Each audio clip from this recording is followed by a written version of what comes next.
Hello everyone, চলো তোমাদের সাথে আজকে একটা ছোট করে ভিডিও শেয়ার করি। আমি আজকে কি কি রান্না করছি সেটাই তোমাদেরকে একবার দেখাই। দেখতে পেলে ভাত বসিয়েছি আর এদিকে করছি চিকেন কষা।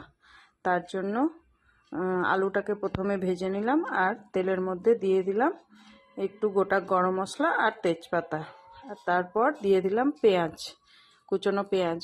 পেঁয়াজ কুচিটা দিয়ে কিছুক্ষণ ভাজা ভাজা করার পর দিয়ে দিলাম টমেটো কুচি। টমেটো কুচি দিয়ে টমেটোটাকেও একটু ভাজা ভাজা করে নিলাম। তারপর লেবু মাখিয়ে রেখেছিলাম মাংসে, সেইটা দিয়ে দিলাম। আর দিলাম হচ্ছে গিয়ে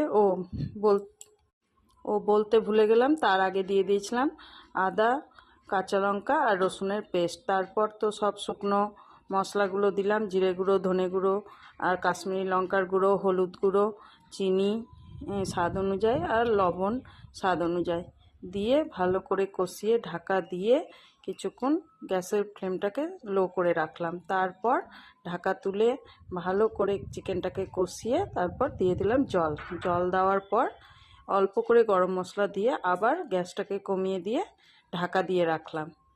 এবার দেখো, ঢাকা সরিয়ে নিয়ে তোমাদের এবার দেখাচ্ছি। দেখো তো চিকেন কষাটা কেমন হয়েছে। তারপর চলে এলাম দুপুরের খাবার নিয়ে। দুপুরে আজকে আমাদের সিম্পল মেনু হয়েছিল, ভাত, চিকেন কষা আর স্যালাডের মধ্যে ছিল পেঁয়াজ আর শসা। এই যে চিকেনটা বেড়ে নিচ্ছি, আর তার সাথে ছিল হচ্ছে গিয়ে রায়তা। তো চলো ভিডিওটা এখানেই শেষ করলাম।